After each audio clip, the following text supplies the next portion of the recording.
programang ito ay rated SPG. Striktong patnubay at gabay ng magulang ang kailangan. Maaaring may masiselang tema, lengguwahe, karahasan, sexual, horror o droga na hindi angkop sa mga... Ngayon ngang alam na nga ni Liberty ang katotohanan ni si Divina nga ang kanyang tunay na ina, kaya naman nga gagamitin ni Divina itong ang si Liberty upang ngang maagaw nga itong si Raymond dito nga kay Charlene. Kaya naman nga si Liberty nga lang raw ang tanging paraan upang ngang mabuo nga ang kanilang pamilya.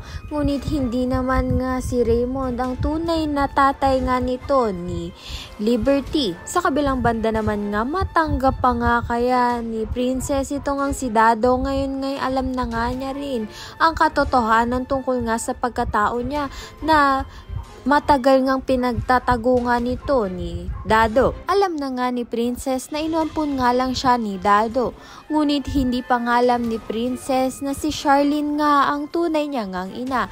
Dahil pinigilan nga ni Lailani itong ang si Dado na sabihin nga ang katotohanan. Dahil itong ang si Lailani ay pinagbantaan nga nito ni Divina na kapag nga nasabi nga ni Lailani kay Princess ang katotohanan ay mapapahamak nga itong si Xavier, ang kaisa-isang anak nga nito ni Lailani. Kaya naman nga para maproteksyonan nga ang kanyang anak ay hindi niya nga sinabi kay Princess ang katotohanan.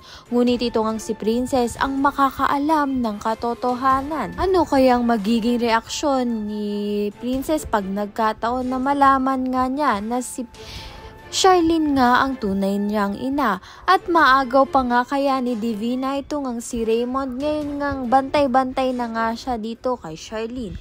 Ayan at iba pa ang dapat nating pakaabangan. Maraming salamat sa iyong panonood.